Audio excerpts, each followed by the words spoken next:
Welcome to a brief orientation to neuroanatomy. You do not yet know that there are formal terms for the X, Y, and Z axes of the brain. You certainly have not yet experienced how difficult it can be to use terms like right and left or front and back when you're looking at a brain from different angles. One way to section the brain is horizontal, which is basically what it sounds like. Another section is sagittal, which, as a new piece of trivia, is etymologically related to the term Sagittarius, which is represented by an archer. So this is the axis along which you would fire an arrow. Another section is the coronal section. Coronal, I will inform you, comes from the word for crown, so that might be helpful to remember. But it wouldn't be like a real round crown. It's the same axes as one of those sort of headband birthday party type crowns. When we get down to the spinal cord, the three axes matter a little bit less, so we just call it a cross section. The next thing to introduce you to are some big picture parts of the brain. This will be unfamiliar.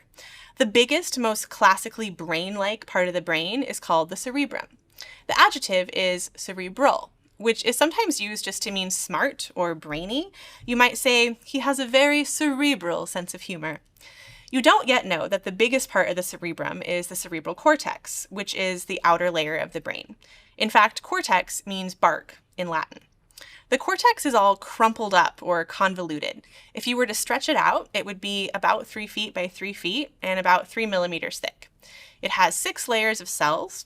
It has a left half and a right half, and these are organized contralaterally, which, I should inform you, means opposite sides.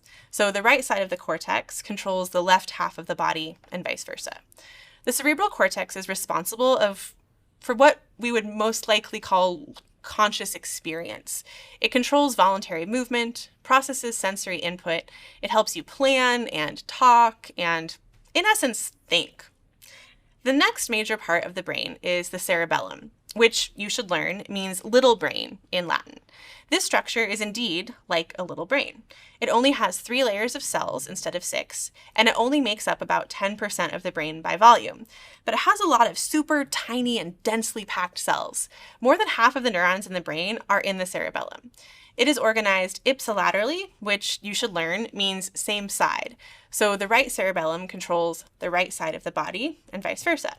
The cerebellum is responsible for balance and well-practiced, precisely timed series of motor movements, like learning a specific dance routine or typing out a familiar password. The sort of things that are most often called motor memory would more accurately be called cerebellar memory. The last big picture brain part on this image is the brainstem, which is a series of structures that's sort of like the stem of a flower. It is largely comprised of white matter tracts that connect the brain to the spinal cord. It doesn't have 2 hemispheres, although some of the structures inside of it are mirrored. If people talk about a lizard brain, it's likely the functions they're referring to exist in the brainstem. It's responsible for basic life functions like breathing and heart rate and such.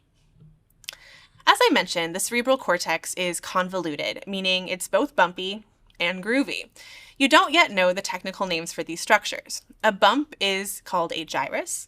Plural bumps are called gyri. A groove is called a sulcus. Plural grooves are called sulci, or sometimes sulci. If the groove is especially deep, it is sometimes called a fissure. For the most part, the patterns of gyri and sulci are the same across different human brains. Here are 2 views of a brain, and you will find it challenging to see some of the major sulci. Here are 3 major sulci labeled. On the brain on the right, separating the left and right cerebral hemisphere is, as a term for you to learn, the longitudinal fissure. On the left, running along the side of the brain, is the lateral fissure. This image depicts the left lateral fissure, but there is a mirrored lateral fissure in the right hemisphere as well.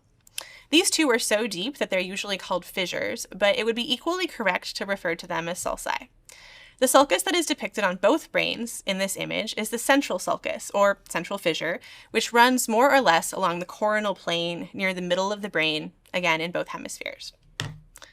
Here's a picture of a brain with different lobes color-coded and labeled. The major sulci are partially what divides different cortical lobes. The central sulcus divides the frontal lobe and the parietal lobe. The lateral fissure divides the temporal lobe from the frontal and parietal lobes. The dividing line for the occipital lobe can be a little bit less obvious, so we won't get into it today. You don't know about the different functions that these lobes have. The occipital lobe is responsible for early visual processing. The temporal lobe is responsible for hearing, memory, and some later parts of visual processing that involve recognizing the identity of objects and faces. The parietal lobe is responsible for our sense of touch and spatial perception, including later parts of vision that involve location. The frontal lobe does lots of fancy cognitive stuff that we could abstractly think about as planning. This includes short-term motor planning like, I'm going to move my arm, but also long-term planning like, I want to be a lawyer someday. That's it for now. Hopefully after this orientation, you are able to recognize the axes used to discuss 3D brain structure, label big picture brain areas and major sulci, and identify the location and functions of the 4 lobes of the brain. Thanks for being here.